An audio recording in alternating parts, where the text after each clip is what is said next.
अस्सलाम वालेकुम viewers, welcome back to motorize memories. कैसे हैं आप लोग? अच्छा, आज का टाइटल आप लोगों ने देखा होगा कि घबराना नहीं है आप लोगों ने, तो उस हिसाब से आज का सब्जेक्ट है। तो एक चीज़ दिखाने लाया हूँ, मैं एक जगह आया हूँ। ये गाड़ियाँ हैं यहाँ पे, ऑक्शन में नहीं आया हूँ, लेकिन अभी गाड़ियाँ दिखाता हूँ, फिर बताता हूँ मैं यहाँ आया क्यों और क्या करना है, क्या बताना क्या चाह रहा हूँ आप लोगों को। अच्छा गाइस, ये कोई ऑक्शन नहीं है। ये इस तरह की शारजाह में बहुत सारे शोरूम हैं जो यूज्ड एक्सीडेंट कार रख के अपनी एक फ़िक्स प्राइस पे बेच रहे हैं। तो ये उन्हीं में से एक है। गाइस, ये खड़ी है RX 350, 2019 का मॉडल है। ये पूरी आगे से लगी हुई है।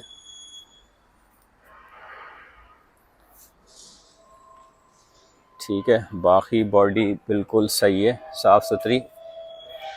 19 का मॉडल, फुल ऑप्शन है, ये प्लाटिनम है। ये खड़ी हुई है भाई करोला, हॉट फेवरेट सबकी, फ़ौरन सेल हो जाती है यहाँ पे, हर जगह जल्दी सेल होती है ये गाड़ी। तो ये जो है काफ़ी रिपेयरिंग के हिसाब से इकोनॉमिकल रहती है। ये आगे से काफ़ी सारी लगी हुई है, अंदर तक गया हुआ है इसका जो है बॉडी पूरी। ये जो इसका रहता है ये अंदर तक गया हुआ है, इंजन से टच हो रहा है ऑलमोस्ट। तो इसका थोड़ा सा शायद ज़्यादा खर्चा रहेगा रिपेयरिंग का। ये टायर भी जो है इस तरह से अंदर गया हुआ है, तो एक्सेल भी हो सकता है टूटा हुआ उसका। ये एलेंट्रा खड़ी है, आगे से लगी हुई है, ये पीछे से बिल्कुल साफ़ है, साइडों से साफ़ है। अच्छा, ये खड़ी है हाईलैंडर टोयोटा की। ये बहुत हॉट फेवरेट चल रही है आजकल, और करीम में भी बहुत चल रही है यहाँ पे यूएई में। तो ये जो है चेसिस तो सही है इसका, लेकिन ये आगे से काफ़ी लगी हुई है। ये भी इसका टूटा हुआ है, लेकिन इसकी वजह से जो है चेसिस को कोई फ़र्क नहीं पड़ता, बल्कि चेसिस इसका थोड़ा सा डैमेज है। ये अंदर प्रेस हुआ हुआ है ये, लेकिन खैर ये रिपेयर हो जाता है। ये देखें भाई, कंटेनर ऐसे जाता है। ये क्रेन उठा रही है कंटेनर, इसमें गाड़ियाँ हैं, ये एक्सपोर्ट हो रही हैं यहाँ से। एक कंटेनर में 4 गाड़ियाँ आती हैं, 40 फीट के कंटेनर में।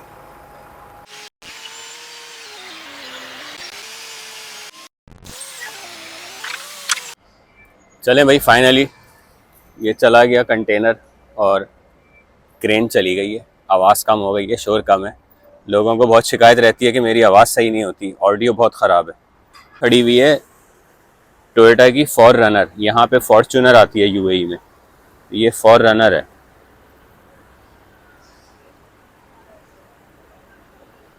ट्वेंटी 22 का मॉडल है। सिर्फ बॉडी डैमेज है इसकी। ये इंजन रूम बिल्कुल फर्स्ट क्लास है, आगे से नहीं लगी कहीं से भी। ये मेरे ख्याल में पलटी है गाड़ी इस साइड से। टायर चेक करें, TRD के लगे हुए हैं इसमें, डिस्कवरी। ये एक डोर डैमेज है, फेंडर डैमेज है, रूफ सही है इसकी, 2 डोर डैमेज है। ये 80,000 बोल रहा है इसके, ठीक है, वेट के साथ। वेट मिला के 7,000 तो वेट आएगा इस पर। 2022 फॉर रनर।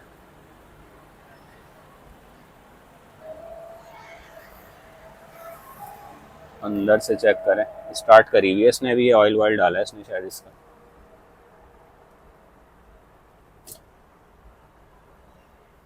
आगे से स्क्रीन डैमेज है। अच्छा, रेडार इसका लटक रहा है, स्क्रीन के साथ रेडार आता ही है, वो भी लग जाएगा। और क्या है, बाकी तो सही है, रूफ डैमेज नहीं है।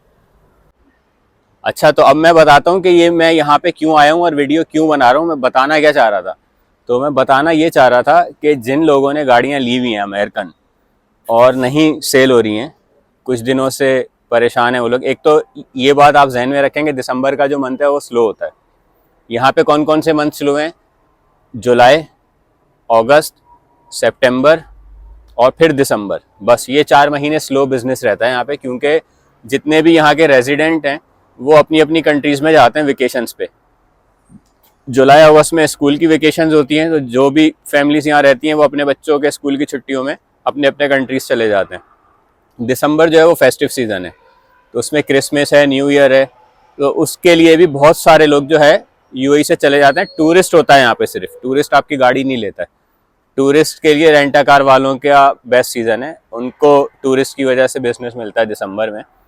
वो भी अभी बहुत कम है, क्योंकि जब से ये करीम वगैरह स्टार्ट हुई है ना, तो रेंटा कार का बिजनेस भी डाउन हुआ है। तो बस जो लोग अमेरिकन गाड़ी लेके बैठ गए हैं और सेल नहीं हो रही, तो ये महीना स्लो है, टेंशन नहीं लें, इंशाल्लाह बिक जाएगी।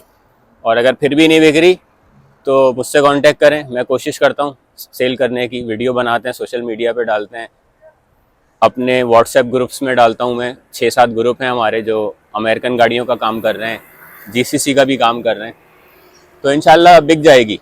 अब देखें ना, मैंने दिखाया इसीलिए आया था, मैं सिर्फ दिखाने के लिए, मुझे कुछ नहीं करना था, ये वीडियो बना के बताने के लिए आया था। अभी ऐसे बहुत सारे शोरूम हैं यहाँ पे, यानी समझे अगर मैं अभी यहीं से इसी रोड पे निकलूंगा ना, इंडस्ट्रियल एरिया 2 की आगे सिटी सेंटर तक जाऊंगा, तो कम से कम 25 शोरूम मिलेंगे मुझे इस तरह के, जो एक्सीडेंट गाड़ियाँ रख के बैठे हुए हैं, लेकिन 2000 रुपये कम करने में जान जाती है उनकी, क्योंकि उन्हें पता है कि जी गाड़ी बिक जानी है। तो कचरा से कचरा गाड़ी भी खड़ी हुई मिली है मुझे, बिल्कुल स्क्रैप। तो आपने तो गाड़ी ली है, पूरी बनवा ली है, कुछ लोगों ने रजिस्टर्ड भी करवा ली है, तो टेंशन नहीं लेने का भाई, बिक जाएगी। सही है, तो घबराना नहीं है। अच्छा, जितने भी न्यू कमर्स हैं ना इस बिजनेस में, उनको ये सजेस्ट करूंगा मैं, जो खुद से भी कर रहे हैं, मैं नहीं बोल रहा कि मेरे पास आके मेरे साथ ही बिजनेस करें आप। तो जो एक्सीडेंट ज़्यादा है ना गाड़ी का, जिस पे ज़रा सा भी आपको डाउट है, अव्वल तो आगे से लगी हुई गाड़ी यार लो ही नहीं, इनिशियली मत लो। और अगर ले भी लिए तो बहुत कम लगी हुई हो, आगे से चेसिस तक नहीं हिट हुई हुई हो। चेसिस का मसला ये है कि अगर चेसिस तक गाड़ी हिट हो जाती है ना, तो पासिंग पे जब हम जाते हैं तो वो एक और टेस्ट हमें लिख के देते हैं, सीसीएम टेस्ट कहलाता है, वो चेसिस का टेस्ट होता है। तो वो अगर लगा हुआ है चेसिस, तो वो हो जाती है उसमें फेल। अब फेल होने का मतलब है कि वो रिपेयर होगी। तो क्योंकि आपकी पूरी गाड़ी स्टेक पे लगी हुई होती है उस वक्त, तो आपकी मजबूरी का सब फायदा उठा रहे होते हैं, और बहुत है यहाँ पे। यानी मिनिमम भी जो है ना, आपको 1200-1300 दरम चार्ज करेगा वो रिपेयर करने के चेसिस को, जबकि उसकी कॉस्ट कुछ भी नहीं है यार, 300 दरम का काम नहीं है वो, लेकिन उसी पे ये लोग कमा रहे होते हैं। तो चेसिस जो लगा हुआ है वो गाड़ी आपने कोशिश करना है नहीं लेनी, क्योंकि सीसीएम पे जाएगी वो, सीसीएम में वो आपको फेल करेगा, फिर आपको जाना पड़ेगा रिपेयर कराने। रिपेयरिंग की कॉस्ट आएगी 1000-1200 दरम, और उसके बाद जो है फिर दोबारा वो पास होगी गाड़ी। अगर वो फिर पास हो गई तो फिर आएगी, वरना वो फेल भी कर देते हैं कभी। तो कहने का मकसद ये है कि मैं दिखाने ये आया था आपको कि परेशान नहीं हो अगर आपकी गाड़ी नहीं बिक रही, तो इनकी गाड़ियां देखें यार, ये तो ऑप्शन भी नहीं कर रहे, और बिल्कुल यानी बुरी से बुरी डैमेज गाड़ी भी इनके पास मैंने देखी, और आपको भी दिखाई है कि आगे से कितनी डैमेज है। और ये लोग कोई ऑप्शन नहीं करते, लेकिन प्राइस कम नहीं करते। ये जिस प्राइस पे बोल दिया कि इतने में बेचनी है, तो हार्डली 2-2.5 हज़ार रुपये कम कर रहे हैं ये लोग। तो इसमें अच्छा मार्जिन है इन लोगों का, तो परेशान नहीं हो रही है। तो बात वही है कि घबराना नहीं है आपने, ठीक है, क्योंकि फिर आहिस्ता आहिस्ता आदत हो जाएगी ना। नहीं, मजाक कर रहा हूँ, गाड़ी बिकेगी और इसकी रिस्पॉन्सिबिलिटी मैं ले रहा हूँ। तो मैंने आप लोगों को पहले भी पिछले व्लॉग में बताया था कि जिसको भी गाड़ी बेचनी है, गाड़ी सेल नहीं हो रही, तो वो मुझसे कांटेक्ट कर सकता है। मैं गाड़ी की वीडियो बनाऊंगा, सोशल मीडिया पे डालूंगा। और हाँ, ये है कि जो भी कांटेक्ट करेगा, तो गाड़ी तो मैं ले लूँगा, सोशल मीडिया पे डालूंगा, पुश करूँगा, बेचने की कोशिश करूँगा, लेकिन मैं प्रॉफिट में 50-50% लूँगा। तो आपको छुपाना नहीं है कुछ मुझसे, मुझे वैसे पता तो सभी है, कितना छुपाओगे मुझसे यार। ये खड़ी हुई है भाई E300,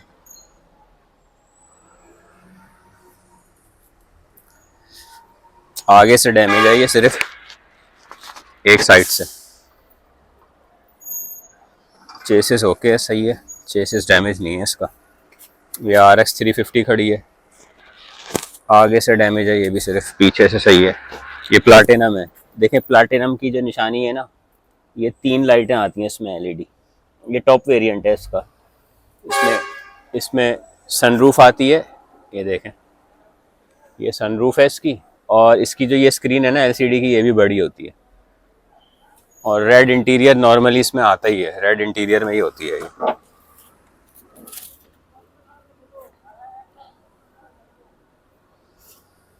साफ़ ही अंदर से भी। अच्छा गाइस, छोटी छोटी चीज़ें भी मैं आपको साथ साथ बताता रहता हूँ ताकि आपकी इन्फॉर्मेशन में इजाफा हो और गाड़ी लेते हुए आप मैक्सिमम अपने पैसे बचा सकें। तो ये देख रहे हैं, ये वाला जो बोल्ट है ना टायर का, ये एंटी थेफ्ट बोल्ट कहलाते हैं।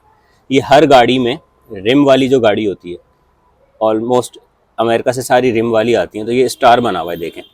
तो जितनी भी अमेरिका से गाड़ियाँ आती हैं उसमें गाड़ियों में एक बोल्ट जो है वो एंटी थेफ्ट होता है, ताकि इसको कोई चोरी ना कर सके, गाड़ी का टायर ना निकाल सके। तो गाड़ी लेते हुए मेक श्योर करें कि इसका जो ओपनर है ना, इसका एक बोल्ट आता है पीछे रखा हुआ होता है टूल्स के अंदर, एक ही होता है छोटा सा, वो इसमें लगता है तो उसी से ये खुलेगा सिर्फ, ये और किसी तरह खुलता नहीं है। ठीक है, तो मेक श्योर करें कि बोल्ट होना चाहिए गाड़ी में, यानी लेने से पहले गाड़ी इंस्पेक्ट करते हुए देख लें आपके बोल्ट है या नहीं है। अगर नहीं है तो जहन में रखें कि 300 दरहम का खर्चा है ये, क्योंकि इसके बोल्ट ये किसी चीज़ से खुलते नहीं है, ये फिर वेल्डिंग से काट के निकालने पड़ते हैं। क्योंकि अगर टायर चेंज करना है ना आपको, टायर अगर डैमेज है या पासिंग नहीं होगी उसकी, 2017 के 18 का टायर डला हुआ है तो वो पास नहीं होता, तो आपको टायर चेंज कराने पड़ेंगे। तो टायर चेंज कराने का मतलब है कि ये बोल्ट खुलना चाहिए ना, तो ये थोड़ा सा एक्सपेंसिव पड़ता है। तो वो एक टायर के जो है, अगर आप वेल्डिंग से खुलवाएंगे तो वो आपको चार्ज करेगा 40 दरहम तक।